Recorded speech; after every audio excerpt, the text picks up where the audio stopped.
Welcome to the video and welcome back to the channel. If you're new here, welcome. And this is the second or maybe third in the series of can I build and launch my own products. I talk a lot here about making money, investing money, making your money work for you, but really we need that money in the first place, and how do we generate that in a way that isn't trading our time for money? And obviously I'm trading my time up front, but building something that can generate money passively. I say passively because I hate the term, because nothing is ever truly passive. You need to put work into it. However, it's not directly trading my time for money in a sense of a 9-to-5 job. In this series, I really wanted to see if I can build and launch my own product. So I had to think, how do I do this? I can't code, and many of you probably watching this are in a similar situation, that you're not coders too. You just think, I want to live a different life, and how do I do that if I can't code and I haven't got the money to pay someone else to do it too? So that's when I started looking at no-code tools such as Bubble, which is the tool I'm using today. Bubble is a no-code platform that allows you to build anything really, like literally anything with no code. That clues in the name really, no-code platform. It means that people like you and I, who are probably sitting here thinking, how do I build and launch a product, can do so without the need or ability to be able to code, which is kind of a game changer really. There are many different platforms that you could use. I like Bubble because it just has such a breadth and depth of different integrations that I particularly wanted to use. So for me, it's like, how can I create something without being able to code that equally doesn't limit the functionality or the features that I could have in the product, just due to the fact that the platform doesn't allow me to do these things. Bubble has been around for ages, and it has so many different tutorials online, which is a godsend because I've needed to Google a lot of them. I've searched, there's a lot of YouTube content that I've binged trying to work out how to do particular things, because I had this thing in my mind that I wanted to do and I wanted to create it. So if you want to use Bubble yourself, check out realtalk.business/Bubble, and you can see all the different things that you can make without the ability to code. And if you tuned into my last video, and if you haven't, there will be a link somewhere down below, up below. That's not, you know what I mean, because we talked about the idea itself, the idea that I am actually going to be building, and I have built, and I'm going to take you through what I have built. Is it finished? Not quite yet. So there's probably one more in the series of actually launching this, but the build section is pretty much done. And that was the business model canvas tool. And if you don't know the business model canvas, it's a way to validate your business idea. You have an idea, so say you've got an idea now and you're thinking, I want to build it in no code because I can't code. My tool will be perfect for you. So don't forget to subscribe, because when this is released, there will be a massive discount code, because I want you guys as my viewers to be able to launch things yourself. So I'll do something like a 50% off offer. The starting price is only something like $14.99 anyway, so it'll be like $7 or something like that. So it will give you the chance to be able to validate your idea and give you the best chance of success that you have. So that's the idea that I am trying to create, and this is what I've built. So what I'm going to do now is jump onto the computer and show you kind of what I've built and where I'm at with it. So let's go to that. You can see here, which looks like a website, but this is actually Bubble. This is everything. This is, well, it is my website, but it's the website that I have built through Bubble.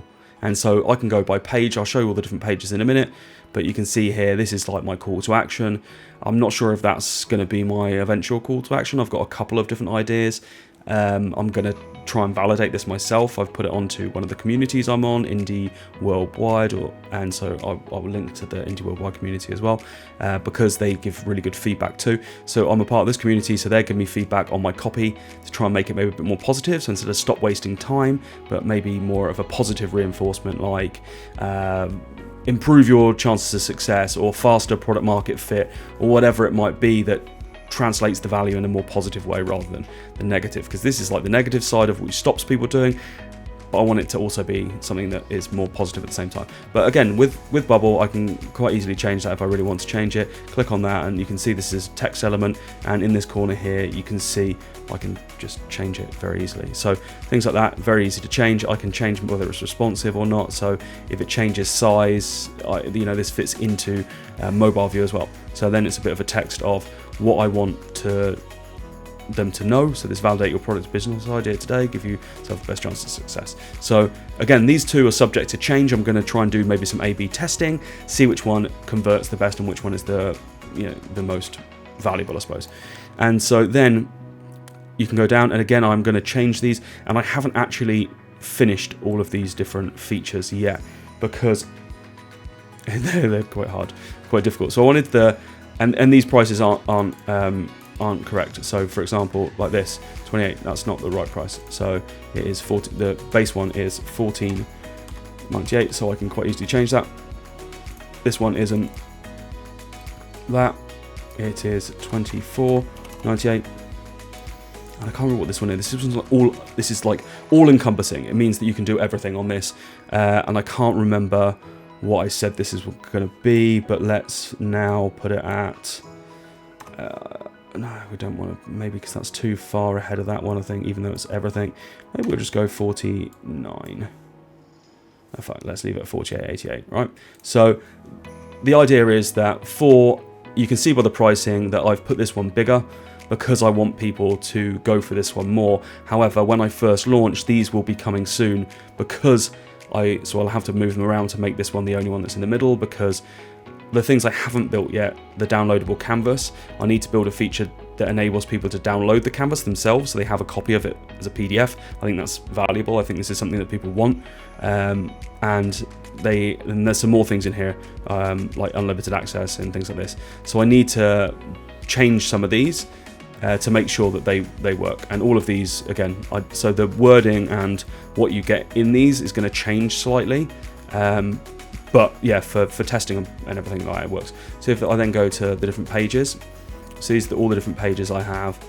So for example, then there's a login page. It's a simple login page, as simple as that. There's a profile page, and the profile page is super basic and simple. But right for now, I don't think it needs to be anything more than that. It's just, it is what it is. You have your profile image there, your Stripe, details will be in there and everything like that, and it gives you the ability to see your subscription level, your plan, and you can upgrade it if you want to, etc, etc. So it's a very simple profile page there. Obviously password reset, I've done it before where I didn't have a password reset page, and so I thought I definitely need to have that, which helps. And so I also have just little things, you have the main page, which is the canvas. This is the one that is the most important. So business model canvas, like I showed you in the previous video, it allows you to go through all of these different sections and add stuff in here and get the validation stuff around it.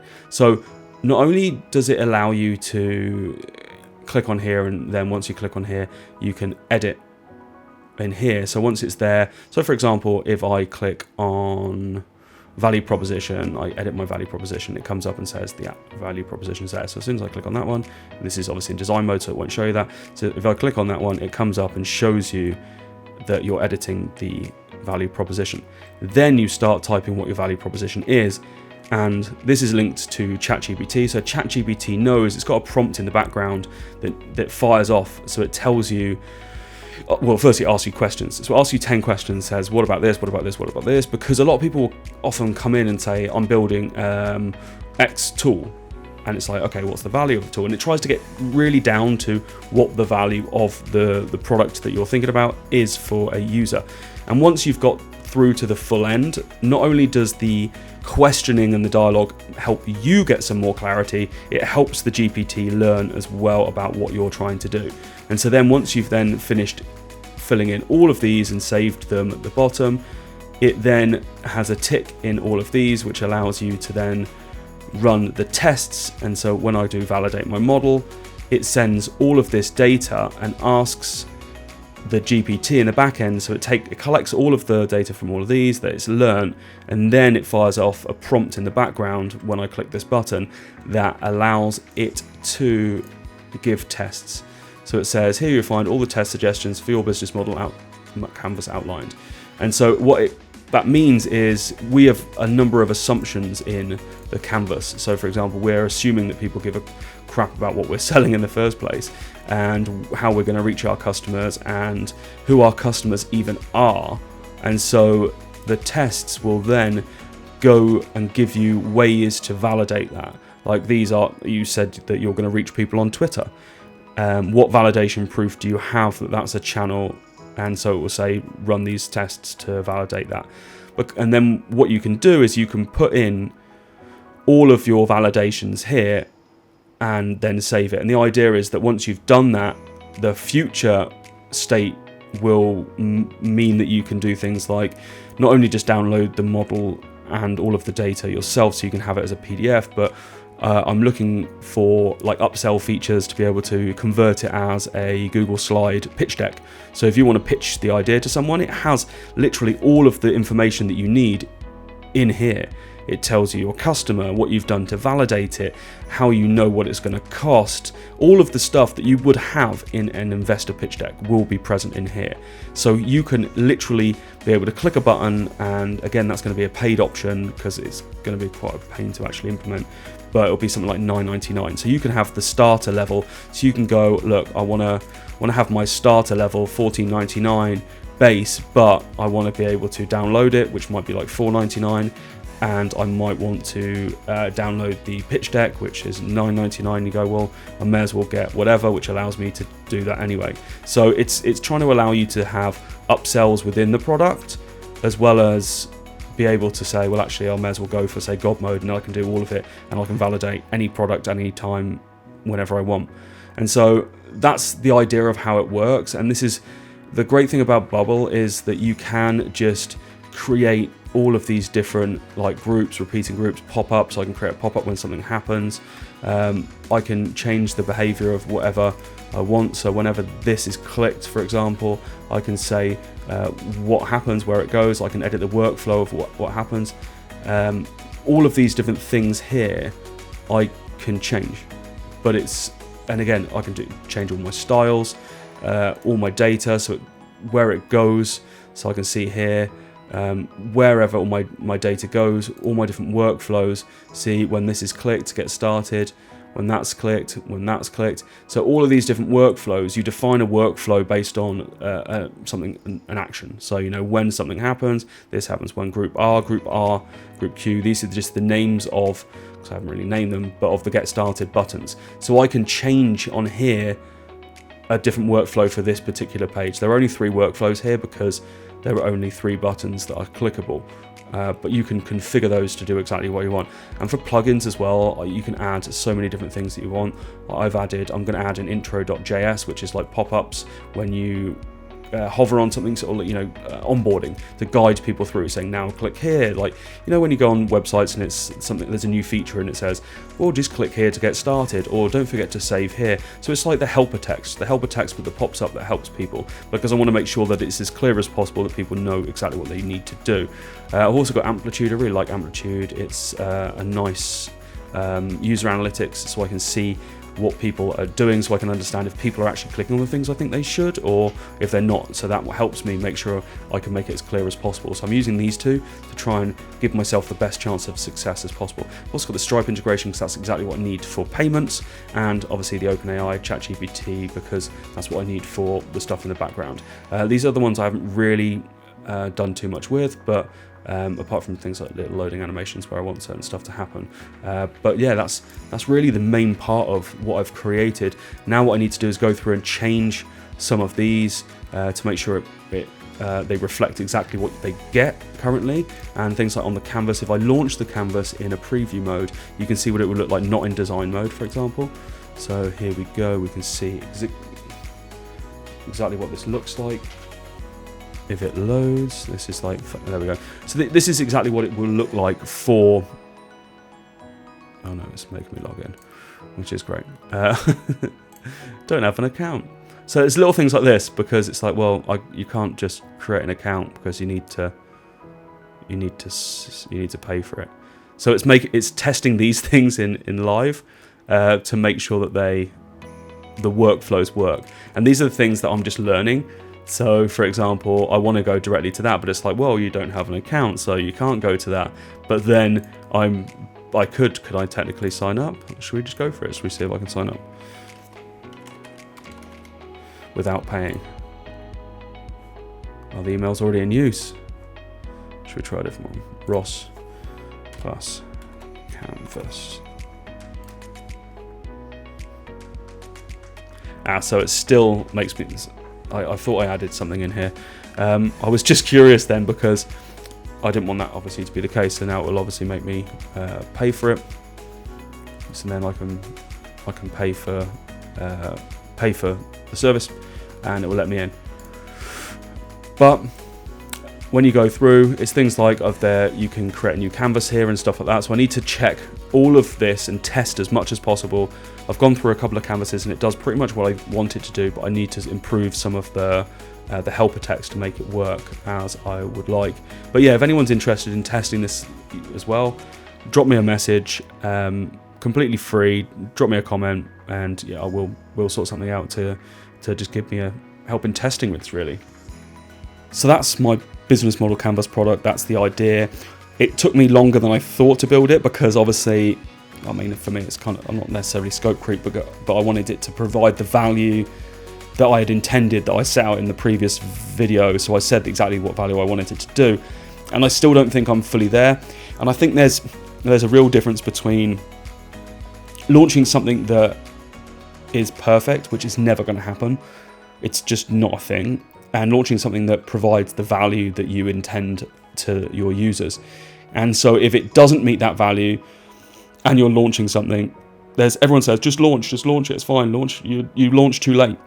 But the problem is, I don't want to alienate, like I'm going to do a campaign around Product Hunt. Product Hunt is a site that allows you to launch to lots of people, but I want to do like a soft launch first and do a bit of testing so people can provide feedback, because doing it in silos, so doing it on your own without any feedback from other people, is another dangerous thing as well, because you are not necessarily your true customer. You might think that you are, but you are you, and you know more than they do. So getting that external feedback is incredibly important to make sure that when you do launch, that you have the best success and you're providing the value, and it's as obvious and easy to use or just useful as you want it to be, because ultimately you want to solve a problem for a user. You want to make something better for them. If you don't, then that's not very good value for your product. So if your product doesn't meet the expectations or provide the value that you intend it to, then wouldn't you prefer that than launch something that doesn't do that and doesn't have the best chance of success? So this is why I'm going to be doing some testing from now until the next video on this. There'll be a couple of other videos in between the final launch, because I'm going to be launching in the new year. Over this Christmas period, I will be doing the testing. This is going to be a Christmas release, this video, so Merry Christmas to everyone. If you watch this after Christmas, hope you had a great time. If you watch this in the middle of the year in 2024 or 2025, it's not related to you, obviously, and I hope you launch your product and it's truly successful. Like I said, you can check out Bubble yourself. I find it super powerful for what you can do, literally anything. Sometimes it can be a bit overwhelming, the fact that you can do literally anything. If you want to build it, you can make it possible. You can build a web app, you can build a mobile app, you can build anything you want within Bubble. You can build just a website if you want. But the true value is building products like I have done, and I'm in the process of doing there. So check out realtalk.business/Bubble. Like I said, join my Discord, realtalk.business/Discord. I'd love to hear what you're building. And if you join my Discord, I'm going to be closing my Discord off soon, because I want to have that as an added value to customers like this. But if you join it now, you will be able to have access to this testing, and I will truly support any of the building that you're trying to do yourself, because I truly, as a person, want to help people launch their own products. If you have an idea and want to launch it, let me know, join my Discord, and I will do whatever I can to help you run through this sort of validation to give you the best chance that you have for launching a product and success in your life and in your business.